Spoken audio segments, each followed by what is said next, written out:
സൂര്യനിൽ മനസ്സേകാഗ്രപ്പെടുത്തി സംയമിച്ചാൽ ഭുവനത്തെക്കുറിച്ചുള്ള പൂർണ്ണജ്ഞാനം സാധ്യമാകും. സൂര്യദേവനെ ഉപാസിച്ചാൽ ഈ ലോകത്ത് എന്തൊക്കെയുണ്ട്, അല്ലെങ്കിൽ മറ്റു ലോകങ്ങളിൽ എന്തൊക്കെയുണ്ട്, ആ കാര്യങ്ങളൊക്കെ ഒരു വ്യക്തിക്ക് ഇവിടെ ഇരുന്ന് തന്നെ അറിയാൻ പറ്റും, ആ ദേവൻ്റെ സഹായത്തോടു കൂടി. ആ ദേവൻ മന്ത്രത്തിനധീനനാണ്. എല്ലാ ദേവന്മാരും ദേവതകളും മന്ത്രത്തിന് അധീനരാണ്.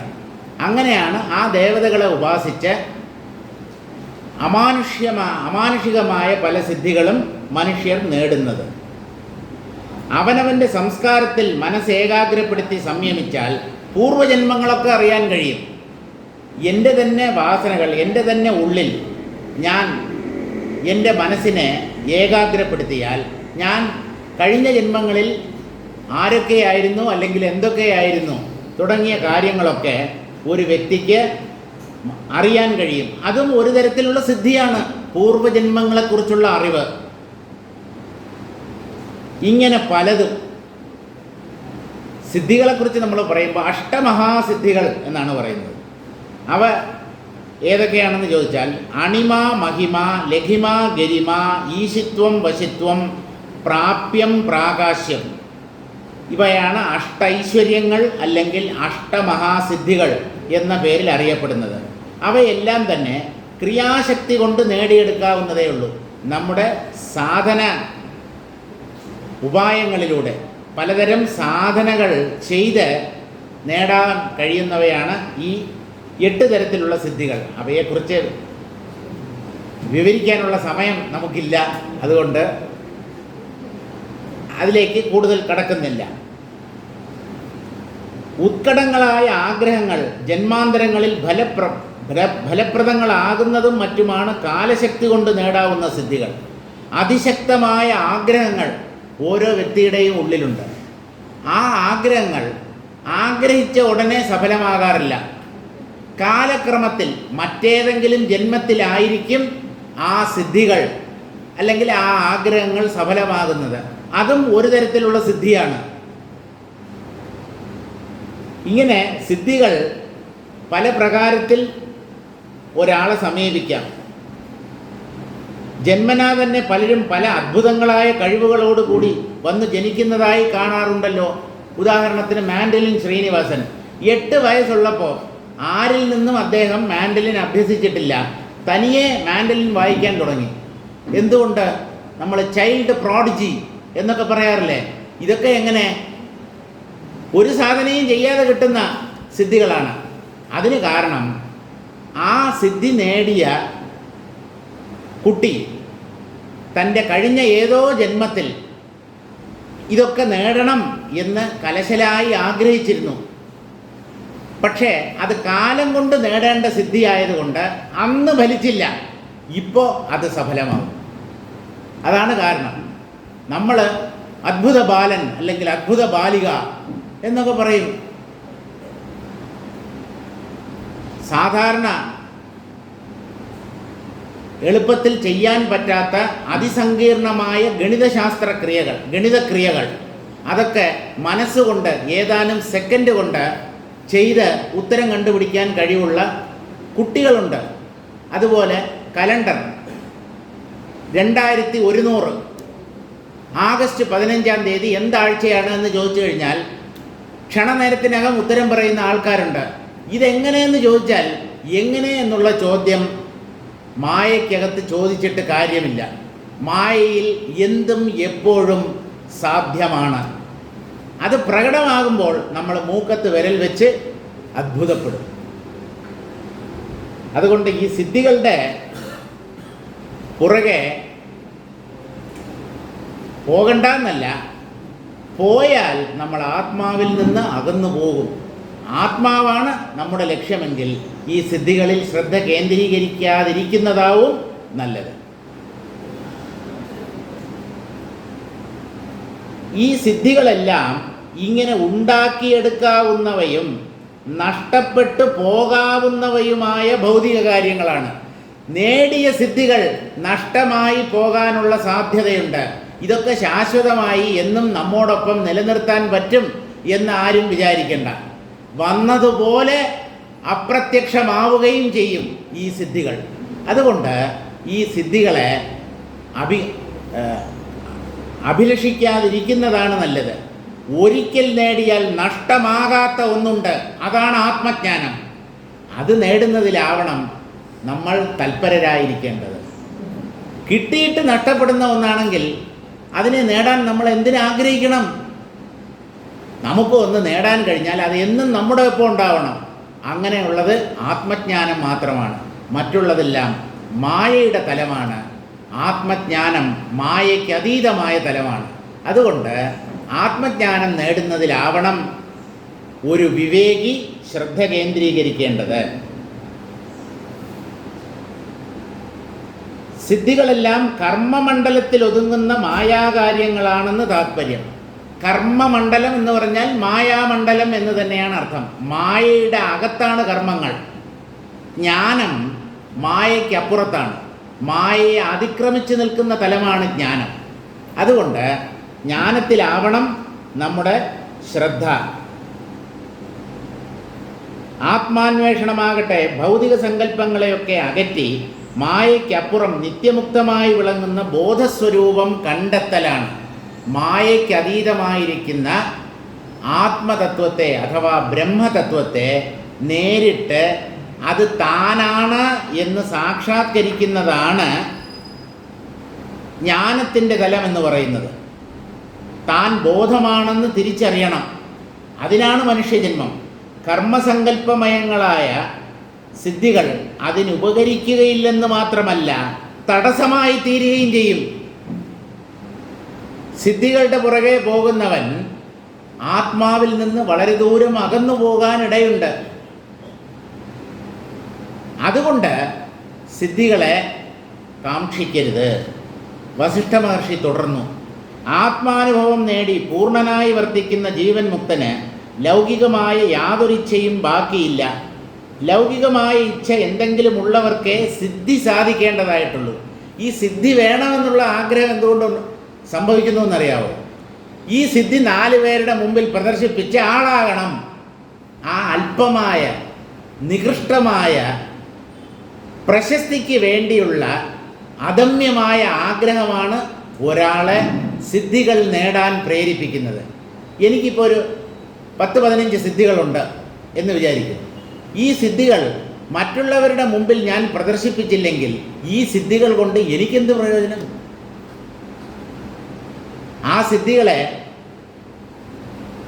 എൻ്റെ ആവശ്യങ്ങൾക്കായി പ്രയോഗിക്കാം, തെറ്റില്ല. പക്ഷേ അപ്പോൾ കിട്ടുന്ന സന്തോഷത്തെക്കാളും ഈ സിദ്ധികൾ എനിക്കുണ്ടെന്ന് 4 പേരെ അറിയിക്കുമ്പോഴാണ് പരമമായ സുഖം കിട്ടുന്നത്. അതുകൊണ്ട് നിക്ഷിപ്ത താല്പര്യം അല്ലെങ്കിൽ അല്പങ്ങളായ ചില സ്വാർത്ഥമോഹങ്ങൾ ആണ് സിദ്ധികളെ നേടാൻ മനുഷ്യരെ പ്രേരിപ്പിക്കുന്നത്. സർവേച്ഛാ ജാലസംശാന്താവാത്മലാഭോദയോ ഹിയഃ സകഥം സിദ്ധിവാഞ്ഛായാം മഗ്നചിത്തേന ലഭ്യത്തെ. സർവേച്ഛാ ജാലസംശാന്തൗ, ലൗകിക ആശകളെല്ലാം ഉപശമിക്കുമ്പോൾ അല്ലെങ്കിൽ വിട്ടുമാറുമ്പോൾ സ്വയം ഉദയം ചെയ്യുന്നതാണ് ആത്മജ്ഞാനം. ആത്മജ്ഞാനത്തിലൂടെ ഒരാൾക്ക് തന്നെ കിട്ടുകയാണ് ചെയ്യുന്നത്. ഞാൻ വാസ്തവത്തിൽ ആരാണ്, എന്താണ് എന്ന് അറിയുന്നതാണ് ആത്മജ്ഞാനം. അത് അറിവാണ് എന്നുള്ളത് സത്യം തന്നെ. അറിവിലൂടെ തന്നെ വീണ്ടും നേടുകയാണ് അയാൾ. താൻ നഷ്ടപ്പെട്ടതുപോലെ തോന്നിയിരുന്നു, താൻ ആത്മാവല്ലാതെ അല്ലാത്ത മറ്റെന്തൊക്കെയോ ആണെന്ന് തെറ്റിദ്ധരിച്ചിരുന്നു. ആ തെറ്റിദ്ധാരണകളെല്ലാം നീങ്ങി താൻ അനന്തവും അപരിമിതവുമായ ആത്മതത്വമാണ് എന്ന് തിരിച്ചറിയുന്നതാണ് വാസ്തവത്തിൽ ആത്മജ്ഞാനം. ആത്മലാഭമെന്ന് പറയപ്പെടുന്നതും അതുതന്നെ. സിദ്ധി നേടണമെന്നുള്ള ആശയിൽ മുങ്ങിക്കിടക്കുന്ന ചിത്തത്തിന് അതെങ്ങനെ സാധ്യമാകും? സിദ്ധികളുടെ പുറകെ പായുന്നവൻ തന്നെ നഷ്ടപ്പെടുത്തിക്കൊണ്ടാണ് അങ്ങനെ പായുന്നത്. തന്നെ നേടണം, എൻ്റെ സ്വരൂപത്തെ ഞാൻ അറിയണം എന്നാഗ്രഹമുള്ളവൻ ഒരിക്കലും മായയുടെ മണ്ഡലമായ സിദ്ധികളുടെ പുറകെ പായുകയില്ല. ഇത്രയുമായപ്പോൾ രാമൻ ചോദിച്ചു, ബ്രഹ്മനിഷ്ഠയിൽ ഉറപ്പു വന്ന അല്ലയോ മുനെ, പല യോഗിമാരും വളരെ കാലം ജീവിച്ചിരിക്കുന്നതായി കാണുന്നുണ്ടല്ലോ. ഇതെങ്ങനെ പറഞ്ഞു തന്നാലും ദീർഘായുസ്സോടുകൂടി അനേകം കൊല്ലങ്ങൾ, സാധാരണ പുരുഷായുസ് മനുഷ്യായുസ് എന്ന് പറയുന്നത് 100 വർഷമാണ്. അതുകൊണ്ടാണ് ആശീർവദിക്കുമ്പോൾ 100 ആണ്ടുകൾ ജീവിച്ചിരിക്കൂ എന്നൊക്കെ അനുഗ്രഹിക്കുന്നത്. അപ്പോൾ 100 വർഷം അതാണ് ഒരു പുരുഷായുസ് ശരാശരി. ഇപ്പോൾ 100 അതിന് മുമ്പേ തന്നെ ആൾക്കാർ തട്ടിപ്പോകാറുണ്ട്. 70-75. കാരണം ജീവിതശൈലി രോഗങ്ങൾ, കൊളസ്ട്രോൾ, ഷുഗർ, പ്രഷർ, തെറ്റായ ജീവിത രീതി, അശുദ്ധമായ മനസ്സ്, ഇതൊക്കെയാണ് ആയുസ്സിനെ കുറയ്ക്കുന്നത്. അപ്പോൾ വളരെ കാലം ജീവിച്ചിരിക്കുന്നവർ വളരെ ചുരുങ്ങും. 100 വയസ്സ് തികയ്ക്കുന്ന എത്ര പേരുണ്ട്? നമ്മുടെ കുടുംബത്തിൽ തന്നെ ആലോചിച്ച് നോക്കാം. നമ്മുടെ അച്ഛനോ അപ്പൂപ്പനോ അല്ലെങ്കിൽ അദ്ദേഹത്തിൻ്റെ അച്ഛനോ ഇതിൽ 100 വയസ്സ് തികച്ച എത്ര പേരുണ്ടാവും? നമ്മുടെ സ്വാമിജിയുടെ സഹോദരൻ 100 വയസ്സ് തികച്ചു അല്ലേ? 100 കഴിഞ്ഞായിരുന്നല്ലോ അല്ലേ? 104. ശ്രീധരസ്വാമികൾ എത്ര കൊല്ലം ജീവിച്ചിരുന്നു? 100 തികഞ്ഞില്ല, 90 കഴിഞ്ഞു. ഇപ്പം 100 തികയ്ക്കുകയോ തികയ്ക്കാതിരിക്കുകയോ അതല്ല നമ്മുടെ പ്രശ്നം. ഈ ദീർഘായുസ് പല യോഗിമാർക്കും ഉണ്ടായിരുന്നതായി കേട്ടിട്ടുണ്ട്. ഇതെങ്ങനെ? അതിന് വസിഷ്ഠ മഹർഷി പറയുകയാണ്, പ്രാണസ്പന്ദനവും ചിത്തവൃത്തിയുമാണ് ശരീരത്തെ കർമ്മബഹുലമാക്കി ജീർണിപ്പിക്കുന്നത്. കർമ്മം ചെയ്യും തോറും ശരീരം അതിവേഗം തളരും. തളരുന്ന ശരീരം ജീർണിക്കും, ജീർണിക്കുന്ന ശരീരം നശിക്കും. അപ്പോൾ അമിതമായി കർമ്മങ്ങളിൽ വ്യാപരിക്കുന്നവന് ആയുസ് കുറവായിരിക്കും. എന്ന് വെച്ച് മടിയനായി ഒരിടത്ത് എപ്പോഴും കിടന്നുറങ്ങുന്നവന് ദീർഘായുസ് ലഭിക്കുമെന്ന് കരുതരുത്. അത്യാവശ്യം വേണ്ട ജോലികൾ, കർമ്മങ്ങൾ മാത്രം ചെയ്തുകൊണ്ട് കഴിഞ്ഞാൽ നമ്മുടെ ആയുസ് അത്ര പെട്ടെന്ന് ഒടുങ്ങുകയില്ല. പ്രാണൻ്റെ സ്പന്ദനം, ഓരോ പ്രാണസ്പന്ദനവും നമ്മുടെ ആയുസ് ക്ഷയിപ്പിക്കും. അതുപോലെ മനസ്സിൽ ഉദിക്കുന്ന ഓരോ ചിന്തകളും നമ്മെ തളർത്തും. ഇപ്പം മനസ്സിനെ ചലിക്കാതെ ആക്കാൻ പറ്റില്ല. അതുപോലെ പ്രാണനെ നമുക്ക് ഒരു പരിധിക്കപ്പുറം നിയന്ത്രിക്കാനും സാധ്യമല്ല. അപ്പോൾ ഈ ചിത്തസ്പന്ദനവും പ്രാണസ്പന്ദനവും മനോവൃത്തികളും അല്ലെങ്കിൽ ചിത്തവൃത്തികളും, ഇവയാണ് നമ്മുടെ ആയുസ്സിനെ കുറയ്ക്കുന്ന 2 പ്രധാന ഘടകങ്ങൾ.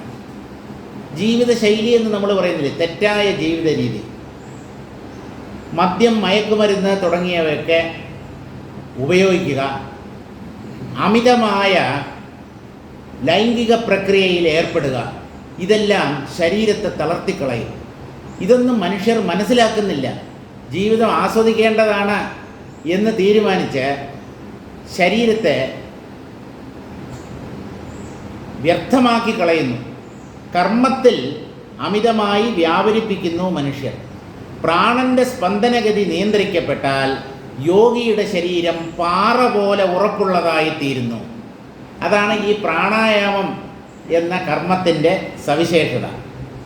പ്രാണനെ നിയന്ത്രിച്ച് ആ പ്രാണസ്പന്ദനത്തെ എത്ര കണ്ട് നാം നിയന്ത്രിക്കുന്നുവോ അത്ര കണ്ട് നമ്മുടെ ശരീരം പാറ പോലെ, കരിങ്കല്ല് പോലെ ഉറപ്പുള്ളതായിത്തീരും. അങ്ങനെ പ്രാണനിരോധം കൊണ്ട് ചിത്തത്തെ നിശ്ചലമാക്കുന്ന യോഗിയുടെ ദേഹം വളരെ കാലം നശിക്കാതെ തുടരാൻ ഇടവരുന്നു. ദീർഘകാലം ആ ശരീരം നശിക്കാതെ നിലനിൽക്കും. അകത്തായാലും പുറത്തായാലും പ്രാണസ്പന്ദനവും ചിത്തസ്പന്ദവും ആർക്ക് നിയന്ത്രിതങ്ങളാണോ അവരുടെ ദേഹത്തിന് വികാരക്ഷയങ്ങൾ എളുപ്പം സംഭവിക്കുന്നില്ല. ആരാണോ തൻ്റെ പ്രാണസ്പന്ദനത്തെയും അതുപോലെ മനസ്സിനെയും നിയന്ത്രിക്കുന്നത് അവർക്ക് അത്ര പെട്ടെന്ന് ക്ഷീണം, തളർച്ച സംഭവിക്കുകയില്ല. തളർച്ച സംഭവിച്ചില്ലെങ്കിൽ ആ ശരീരം നീണ്ടകാലം നിലനിൽക്കും. ശരീരത്തിലെ ധാതുക്കൾ അവയുടെ സ്ഥിതിയിൽ മാറ്റം വരാതെ തുടരും. ധാതുക്ഷയം എന്ന് നമ്മൾ കേട്ടിട്ടുണ്ട്. ധാതുക്ഷയം, സപ്തധാതുക്കൾ ശരീരത്തിലുണ്ടെന്നാണ് ആയുർവേദ ശാസ്ത്രം പറയുന്നത്. ഈ ധാതുക്കൾ ക്ഷയിക്കുമ്പോഴാണ് ശരീരം നശിക്കാൻ തുടങ്ങുന്നത്. അപ്പോൾ ധാതുക്കളെ അങ്ങനെ തന്നെ നിലനിർത്തിയാൽ, അല്ലെങ്കിൽ അതിൽ കാര്യമായ പരിവർത്തനമൊന്നും വരാതെ ശ്രദ്ധിച്ചാൽ, അതുകൊണ്ട് തന്നെ ഒരാൾക്ക് ചിരഞ്ജീവിയായി കഴിയാൻ പറ്റും. അറിയേണ്ടതറിഞ്ഞവരും രാഗദ്വേഷങ്ങൾ ശമിച്ചവരുമായ ആത്മനിഷ്ഠന്മാർ സംസാരങ്ങളറ്റ ദേഹത്തിൽ ബന്ധമില്ലാതെ സ്വതന്ത്രരായി വർത്തിക്കുന്നു എന്ന് കാണേണ്ടതാണ്. രാഗദ്വേഷങ്ങൾ ഉപശമിക്കുക എന്ന് പറഞ്ഞാൽ മനസ്സടങ്ങുക എന്നർത്ഥം. മനസ്സടങ്ങിയാൽ ബാഹ്യ ചലനങ്ങളും അടങ്ങിയേ പറ്റൂ. മനസ്സാണ് ശരീരത്തെ കർമ്മങ്ങളിലേക്ക് പ്രേരിപ്പിക്കുന്നത്. അപ്പോൾ മനസ്സ് പാകപ്പെട്ടാൽ, രാഗദ്വേഷ വിമുക്തമായാൽ, അനാവശ്യമായ കർമ്മങ്ങളിൽ നിന്ന് നമ്മുടെ ശരീരം പിന്തിരിയും. അപ്പോൾ നമ്മുടെ ആയുസ് വർദ്ധിക്കുകയും ചെയ്യും. രാമൻ ചോദിച്ചു, ഭഗവൻ, ഇനിയും ഒരു സംശയം. ആത്മജ്ഞാനം തെളിഞ്ഞു, ചിത്തം ഉപശമിച്ചു. അങ്ങനെയുള്ള മുനിക്ക് മൈത്രി, കരുണ തുടങ്ങിയ ഗുണങ്ങൾ പിന്നെ എവിടെയാണ് ഉണ്ടാകുന്നത്? വളരെ ന്യായമായ ഒരു സംശയമാണ്. മനസ്സിനെ അതിക്രമിച്ചവനാണ്, അല്ലെങ്കിൽ മനസ്സ് മരിച്ചുപോയവനാണ് ജ്ഞാനി. അദ്ദേഹത്തിൻ്റെ ഉള്ളിൽ ശരീരത്തിൽ പ്രാണസ്പന്ദനമുണ്ട്, പക്ഷേ മനസ്സ് ചലിക്കുന്നില്ല. അങ്ങനെ മനസ്സിനെ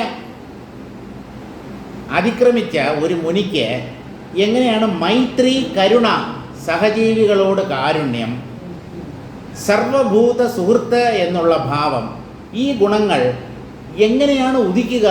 മനസ്സുണ്ടെങ്കിലല്ലേ, ആ മനസ്സിലല്ലേ ഇങ്ങനെയുള്ള ഉദാത്തമായ ഗുണങ്ങൾ പ്രകടമാകാൻ കഴിയുക എന്ന് രാമൻ ചോദിച്ചപ്പോൾ വസിഷ്ഠ മഹർഷി അതിൻ്റെ മറുപടി പറയുകയാണ്.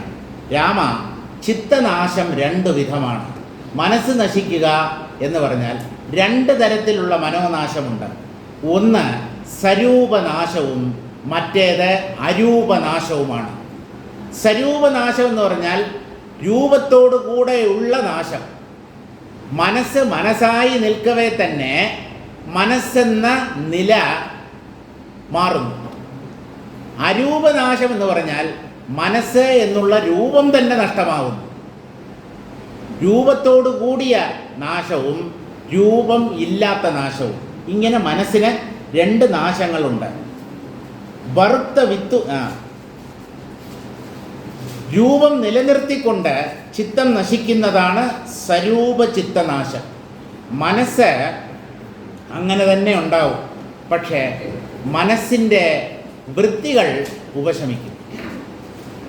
മനസ്സ് അതിൻ്റെ സ്വരൂപത്തെ കൈവിടാതെ തന്നെ നശിക്കുന്നതാണ് സ്വരൂപ മനോനാശമെന്ന് പറയുന്നത്. അത് ഏതുപോലെ എന്ന് ചോദിച്ചാൽ, വറുത്ത വിത്ത് പോലെ. വിത്തുകളെ നാം വറുത്ത് കഴിഞ്ഞാൽ അവ പിന്നീട് മുളയ്ക്കാറില്ല. എത്ര തന്നെ വെള്ളം ഒഴിച്ചാലും എത്ര കാലം മണ്ണിൽ കിടന്നാലും വിത്ത് വറുക്കപ്പെട്ട് കഴിഞ്ഞാൽ അവയുടെ അങ്കുരണ ശേഷി നഷ്ടപ്പെടും. വറുത്ത വിത്ത് എന്ന് പറഞ്ഞാൽ നമ്മൾ കാണുമ്പോൾ അത് വിത്താണ് എന്ന് മനസ്സിലാകും, പക്ഷേ അത് മുളയ്ക്കുന്ന വിത്തല്ല. ഇതുപോലെ സ്വരൂപ ചിത്തനാശത്തിൽ മനസ്സങ്ങനെ തന്നെ നിലനിൽക്കും, പക്ഷേ അത് പുനർജന്മത്തിന് കാരണമാവുകയില്ല. വിത്ത് മുളയ്ക്കുന്നത് പോലെയാണ് മനസ്സ് പുതിയ ഒരു ശരീരത്തെ ഉണ്ടാക്കുന്നത്, അല്ലെങ്കിൽ പുനർജന്മം സംഭവിക്കുന്നത്. ഇപ്പോൾ വറുത്ത വിത്തിൻ്റെ സ്വഭാവം എന്താണ്? വറുത്ത വിത്തിൽ വാസ്തവത്തിൽ വിത്ത് നശിച്ചിരിക്കുന്നു. വിത്തെന്ന് പറഞ്ഞാൽ മുളയ്ക്കണമല്ലോ. വറുത്ത വിത്ത് ഒരിക്കലും മുളയ്ക്കുകയില്ല, അതുകൊണ്ട് അതിനെ വിത്തെന്ന് പറയാൻ പറ്റില്ല. പക്ഷേ കാഴ്ചയ്ക്ക് അത് വിത്ത് തന്നെയാണ്. വിത്തിൻ്റെ രൂപം അവിടെയുണ്ട്, അതിൻ്റെ മുളയ്ക്കുന്ന സ്വഭാവം മാത്രമേ നഷ്ടമായിട്ടുള്ളൂ. അത് ഒരിക്കൽ ആ വിത്ത് നശിച്ചിരിക്കുന്നു എന്ന് എന്തുകൊണ്ട് പറയുന്നു എന്ന് ചോദിച്ചാൽ, അത് പിന്നെ മുളയ്ക്കുകയില്ല. എന്നാൽ വിത്തിൻ്റെ ബാഹ്യരൂപം നഷ്ടപ്പെട്ടിട്ടില്ല. കപ്പലണ്ടിയും കടലയും ഒക്കെ വറുത്ത് നമ്മൾ ഭക്ഷിക്കാറില്ലേ? അത് മറ്റൊരു ചെടിയായി മുളയ്ക്കുകയില്ല. അതുകൊണ്ട് വേണമെങ്കിൽ ആ വിത്ത് പാചകം ചെയ്ത് വിശപ്പടക്കാൻ തടസ്സമില്ല. ആ വിത്ത് പാചകം ചെയ്യാം, അല്ലെങ്കിൽ വറുത്ത് ഭക്ഷിക്കാം, പക്ഷേ അത് മുളയ്ക്കുകയില്ല. അതുപോലെ സ്വരൂപചിത്തനാശം നേടിയ ഒരു ജ്ഞാനി തൻ്റെ പ്രാരബ്ധകർമ്മങ്ങൾ അനുഭവിച്ച് തീർക്കാനായി ആ മനസ്സിനെ നിലനിർത്തുന്നു. പ്രാരബ്ധവും അവസാനിച്ചു കഴിഞ്ഞാൽ അയാളുടെ കർമ്മ ശേഷങ്ങൾ എല്ലാം തന്നെ ഒടുങ്ങി അയാൾക്ക് വീണ്ടും പുനർജനിക്കേണ്ടതായി വരില്ല. അതാണ് സ്വരൂപചിത്തനാശത്തെ വറുത്ത വിത്തുപോലെ എന്ന് വിശേഷിപ്പിക്കുന്നത്. ജീവൻ മുക്തനിലെ ചിത്തനാശം ഇങ്ങനെയുള്ള സ്വരൂപചിത്തനാശമാണ്. ജീവൻ മുക്തൻ എന്ന് പറഞ്ഞാൽ ജീവിച്ചിരിക്കവേ തന്നെ, ഒരു ശരീരത്തിൽ കഴിയവേ തന്നെ മോക്ഷം നേടിയ ആൾ, അയാളെയാണ് ജീവൻ മുക്തൻ എന്ന് പറയുന്നത്. ആ ജീവൻ മുക്തൻ്റെ ഉള്ളിലുള്ള മനസ്സിന് സ്വരൂപനാശം സംഭവിച്ചിരിക്കുന്നു. ശരീരപ്രാരബ്ധം ക്ഷയിപ്പിക്കാൻ ആ മനസ്സ് സഹായിക്കുന്നു. എന്നാൽ ഭാവി ജന്മങ്ങൾക്കുള്ള വാസന സഞ്ചയിക്കുന്നുമില്ല. പുനർജനിക്കാൻ കാരണമായ വാസനകളൊന്നും ആ മനസ്സിലില്ല. ഈ ശരീരത്തെ അതിൻ്റെ പ്രാരബ്ധപര്യന്തം നിലനിർത്താൻ വേണ്ടി മാത്രം ആ മനസ്സ് അയാൾക്ക് സഹായിയായി വർത്തിക്കുന്നു. അത് ഒരിക്കലും പുതിയ വാസനകളെ സഞ്ചയിക്കുന്നില്ല.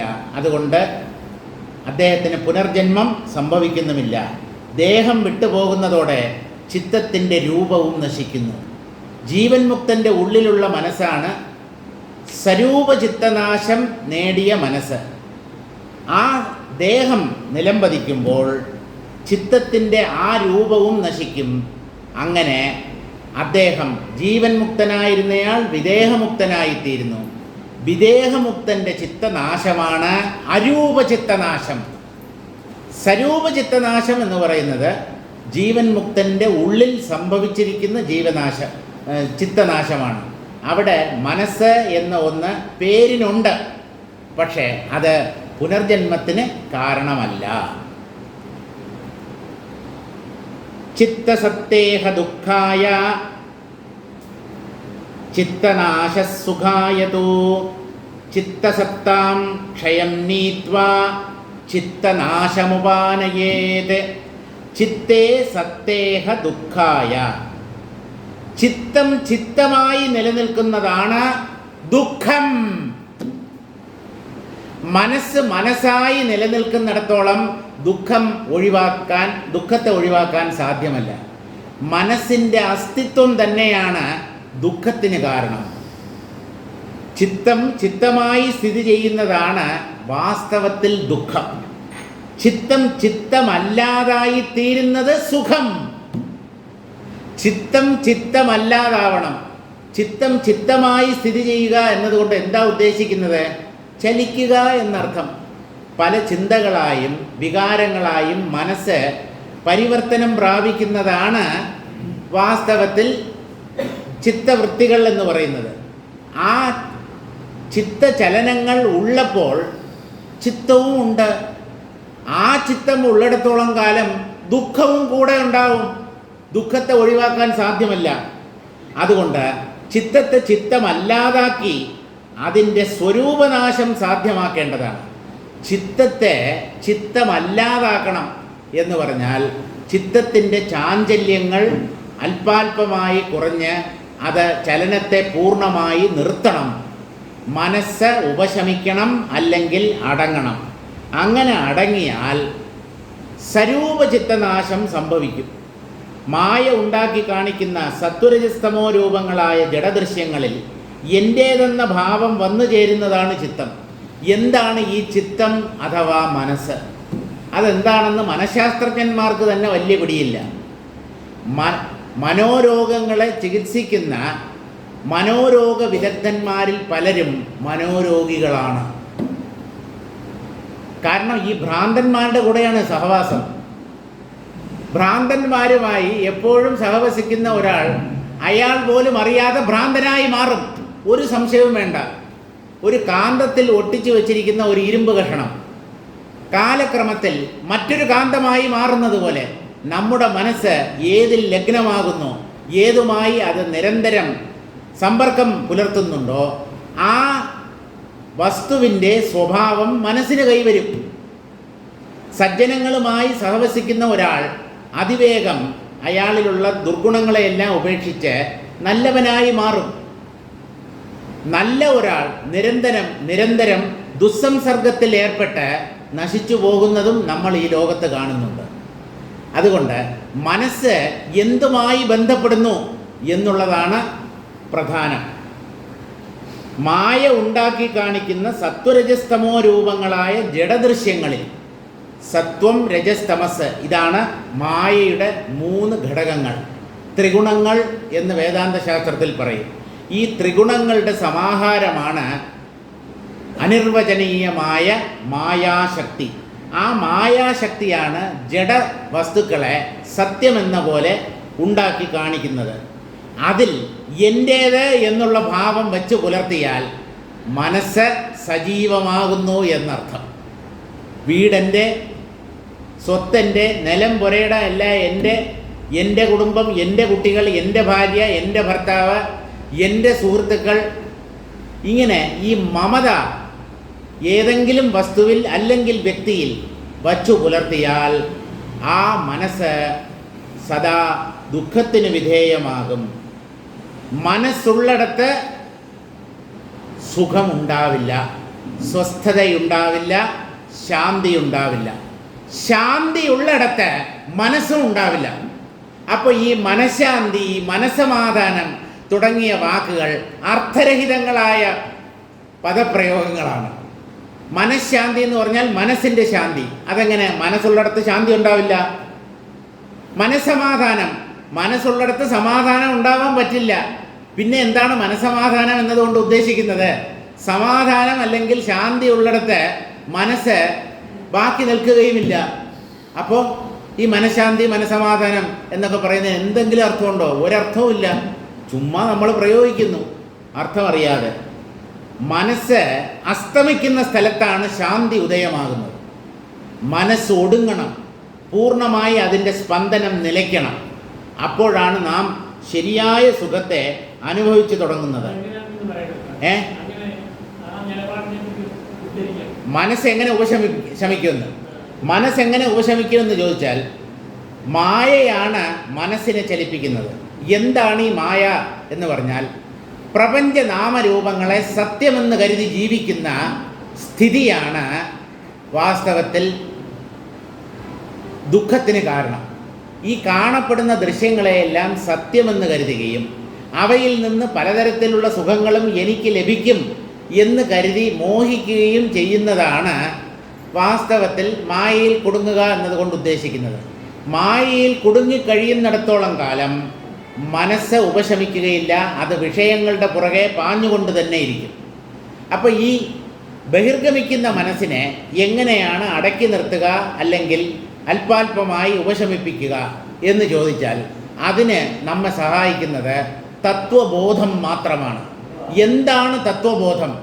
ആത്മാവ് മാത്രമേ ഉള്ളൂ. ആത്മാവിൽ കാണുന്ന വെറും ഭ്രമദൃശ്യങ്ങളാണ് അനന്തകോടി ബ്രഹ്മാണ്ടങ്ങൾ എന്ന് സദാ മനസ്സിനെ പഠിപ്പിച്ചുകൊണ്ടേയിരിക്കണം. ഇതല്ലാതെ മറ്റൊരു മാർഗവുമില്ല മനസ്സ് ഉപശമിക്കാൻ. നിങ്ങൾ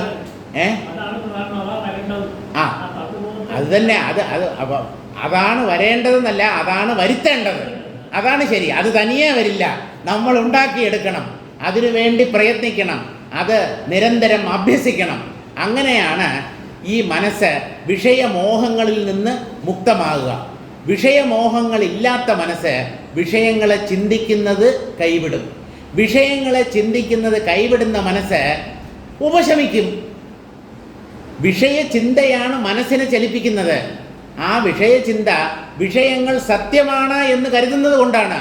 വിഷയങ്ങളുടെ മിഥ്യാത്വം ഒരാൾക്ക് എപ്പോൾ ബോധ്യപ്പെടുന്നുവോ, അതെങ്ങനെ ബോധ്യപ്പെടും? തത്വവിചാരത്തിലൂടെ ബോധ്യപ്പെടും. അതാണ് ഇതിൻ്റെ എല്ലാം തായ്വേരായി നിലനിൽക്കുന്നത് തത്വവിചാരമാണ്. ആ തത്വവിചാരത്തിൻ്റെ സഹായത്തോടു കൂടിയല്ലാതെ വിഷയങ്ങളിലുള്ള ഭ്രമം നീങ്ങുകയില്ല. വിഷയഭ്രമം അവസാനിക്കാതെ മനസ്സ് നിശ്ചലതയിൽ വരികയുമില്ല. അപ്പോൾ മനസ്സ് ഉപശമിക്കാൻ ഒറ്റ മാർഗമേ ഉള്ളൂ. കുറേയൊക്കെ നിങ്ങൾക്ക് പ്രാണായാമം ചെയ്യാം, ധ്യാനിക്കാം. അതൊക്കെ കൃത്രിമമായ ഉപായങ്ങളാണ്. ഈ സാധനങ്ങളൊക്കെ ചെയ്യുന്നവർ പോലും പ്രപഞ്ചം സത്യമാണ് എന്ന ഭ്രമത്തിൽ കുടുങ്ങിക്കഴിയുകയാണ്.